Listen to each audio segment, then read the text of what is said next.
সনাতন ভাইদের উপরে অত্যাচার হচ্ছে, তো আমরা কিন্তু ভারতে পশ্চিমবঙ্গে এখন চুরি পড়ে পড়ে থাকবো না।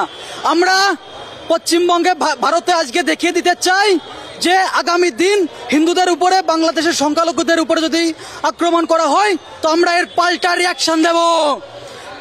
আজকে শুধু টেইলার হলো, আগামী দিন পিকচার আবি বাকি है।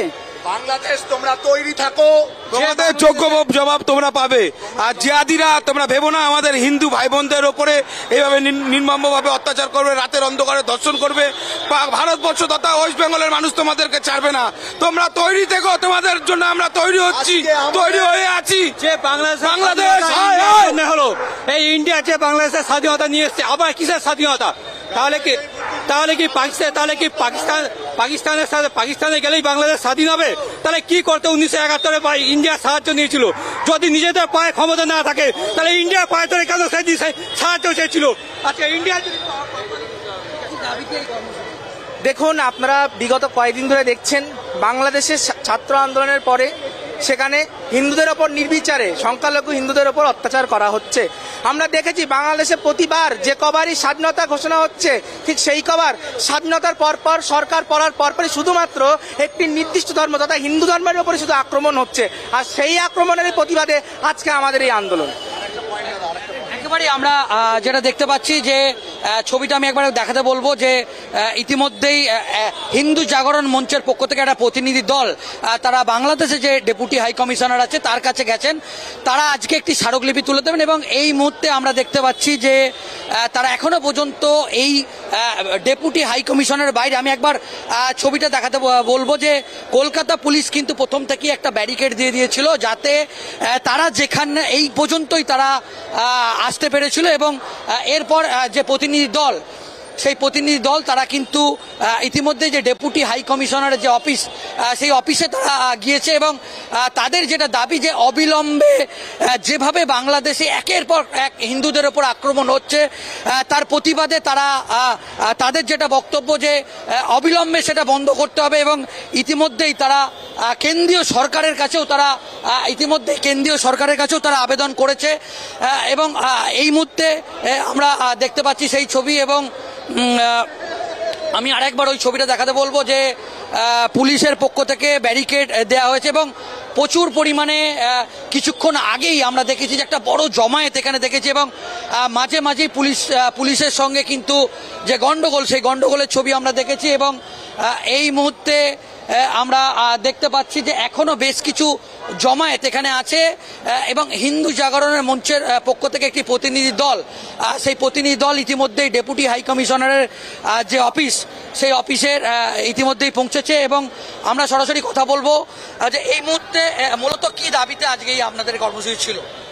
আমাদের এই দেশের যে পাশের দেশ সেই বাংলাদেশের স্বাধীনতা, সেই স্বাধীনতার সময় ভারতবর্ষের যে যথেষ্টভাবে ভূমিকা ছিল। আজকে সেই দেশে যখন হিন্দুরা দিনের পর দিন দেখছি অত্যাচার হচ্ছে এবং স্বাধীনতার নামে সেখানে হিন্দুদের গণ হত্যা হচ্ছে, সেখানকার হিন্দুদের সম্পত্তি নষ্ট করা হচ্ছে, মঠ মন্দির ভাঙা হচ্ছে। আজকে আমাদের এই দেশের হিন্দুদের দাবি, আমাদের পাশের যে দেশ সেই দেশের হিন্দুদের ওপর যদি অত্যাচার এইভাবে করা হয় তাহলে আমাদের এখানকার হিন্দুদের যেখানে যারা মাইনরিটি রয়েছে তারা খুব ভালোভাবে থাকতে পারবেন না এবং ওখানকার যারা হিন্দু রয়েছেন তাদেরকে যাতে স্বাধীনভাবে থাকার যে জায়গা, সেই জায়গা দেওয়া হয়, সেই দাবি নিয়েই আজকে হিন্দু জাগরণ মঞ্চের তরফ থেকে মাঠে নামা হয়েছিল। এবং এখানে প্রত্যেকটা হিন্দু একসাথে, তাদের দাবি একটাই ছিল যে সেই দেশের যারা হিন্দু তারা যেন সেখানে ভালোভাবে থাকতে পারে এবং দিনের পর দিন যাতে তাদের উপর যে অত্যাচার চলছে সেই অত্যাচার যেন অবিলম্বে বন্ধ করা হয়। আজকে মূলত এই কর্মসূচির মাধ্যমে আপনারা কি বার্তা তুলে দিলেন? বার্তা এটাই, যদি এই রকম ভাবে যেভাবে ওখানে হিন্দুদের উপর অত্যাচার করা হচ্ছে সেই অত্যাচার যেন আর না হয়। যদি সেই অত্যাচার দিনের পর দিন আরো এইভাবেই চলতে থাকে তাহলে আমাদের এখানে আমরা কিন্তু বৃহত্তর আন্দোলনে নামবো এবং ওখানে আমাদের হিন্দু ভাইরা যারা রয়েছে তাদের সিকিউরিটি আমাদের দেশ যেভাবে বলেছে দেবে, তাদের সেইভাবেই দেওয়া। ডেপুটি হাই কমিশনারকে যে স্মারকলিপি, সেই স্মারকলিপিতে কি বলা আছে? সেটা হিন্দু জাগরণ মঞ্চে যারা দায়িত্ব রয়েছেন ওরা বলতে পারবেন। তা আগামী দিনে যদি যে ঘটনা ঘটছে তো আগামী দিনে পরবর্তী পদক্ষেপ কি?